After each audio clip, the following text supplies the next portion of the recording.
Welcome back to Briggs on Books, our truly international talk show. Today we've had two guests from Canada, and currently we're going to have a guest, and I'll probably say the country name wrong.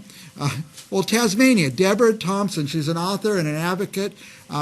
Tasmania, where is that in the world?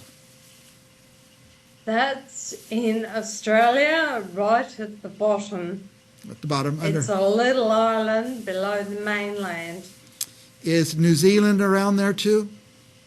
Further south. A little further south, okay. But we're heading in the right direction. Okay. Now, you are an author, but also they call you an advocate for advocating for those who've been involved in domestic abuse?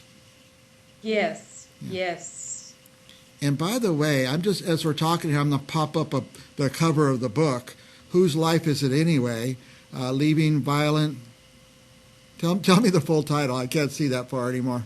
Whose life is it anyway? Recognizing and surviving domestic violence.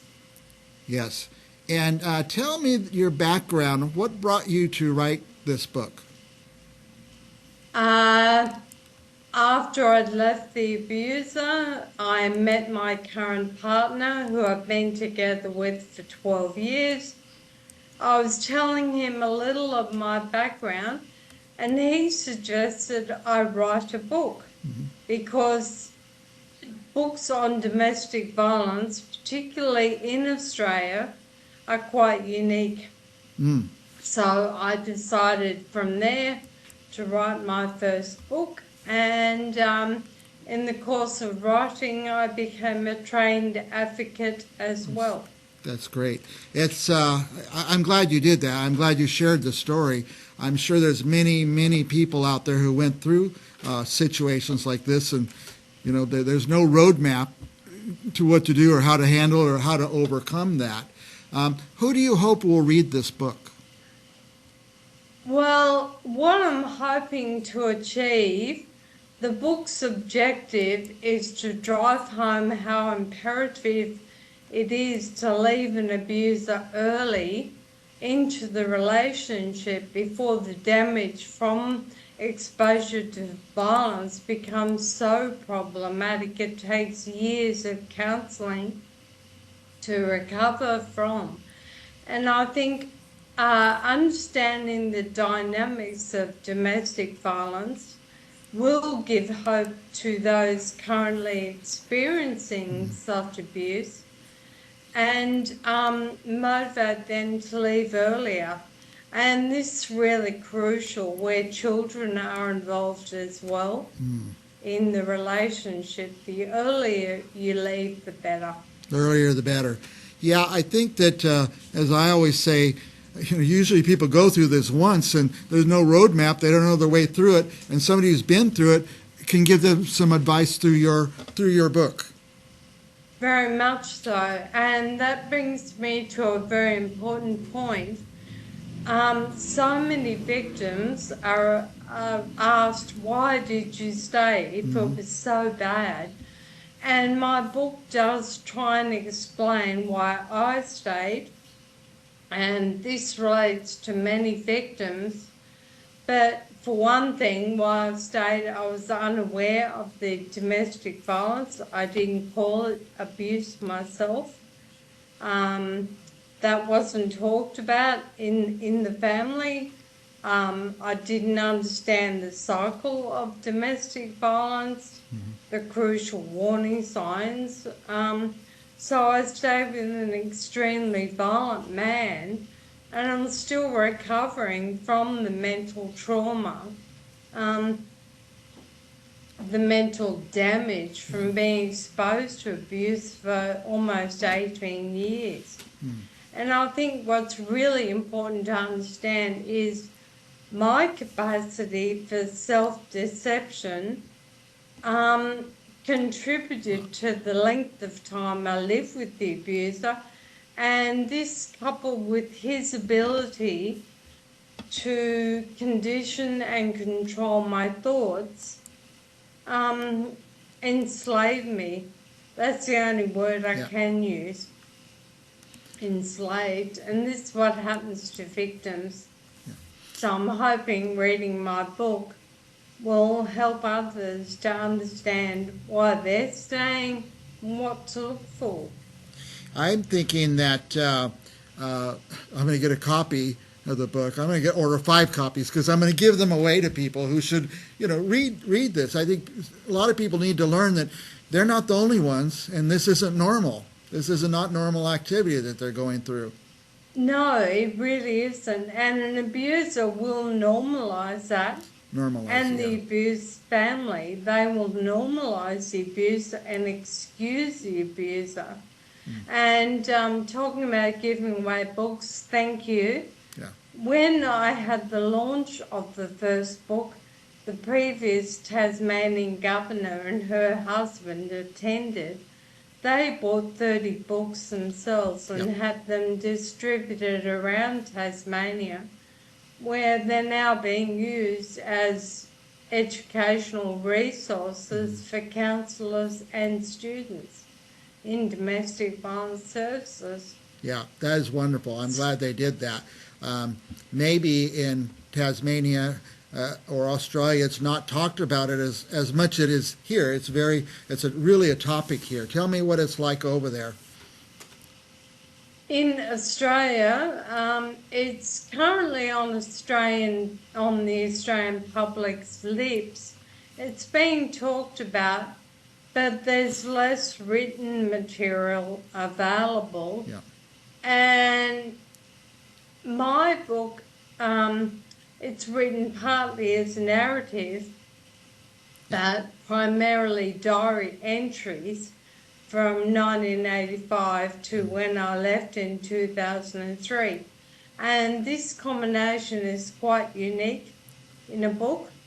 And I think having the diary entries in the book provides a voyeur's perspective into a life with an abuser.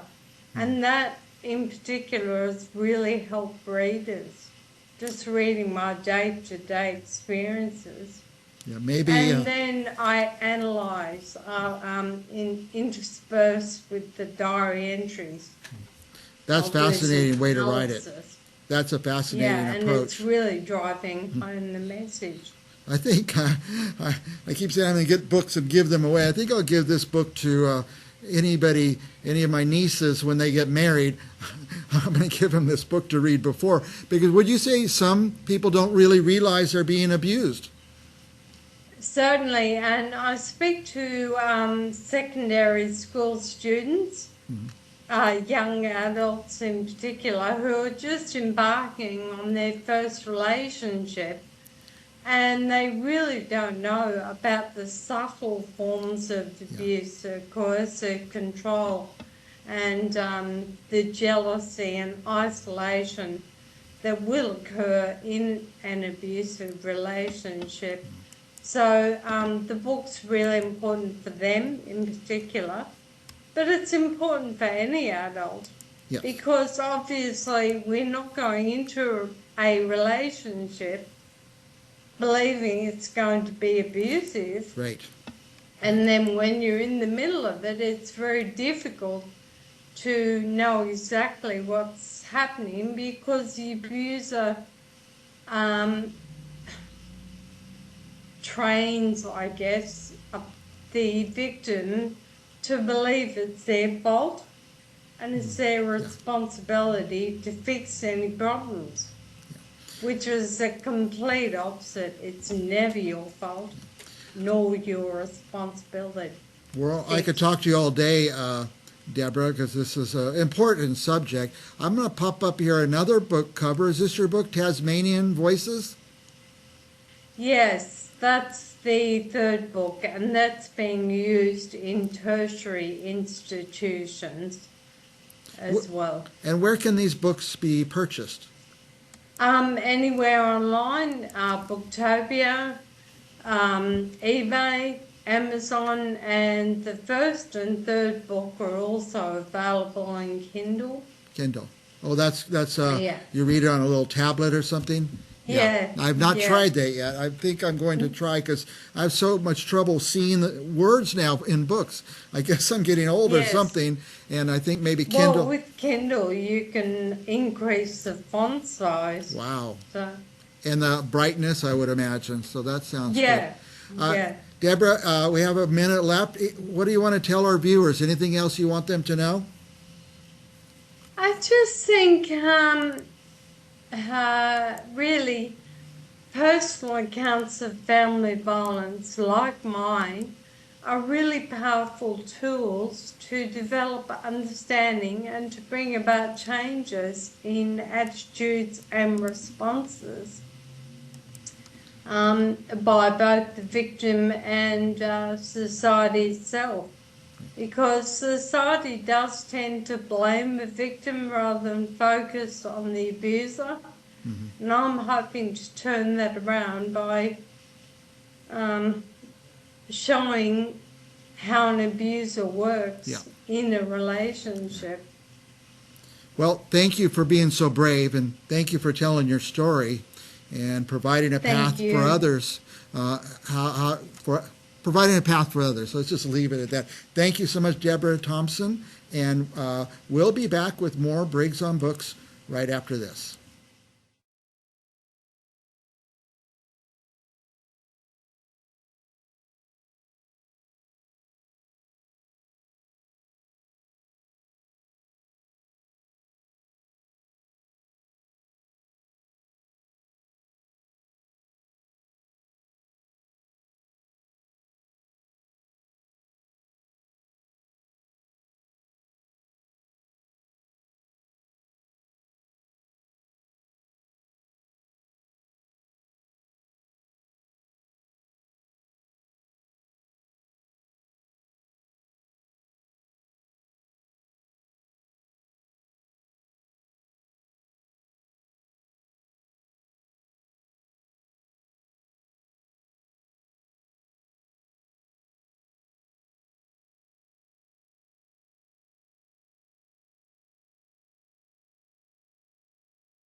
God.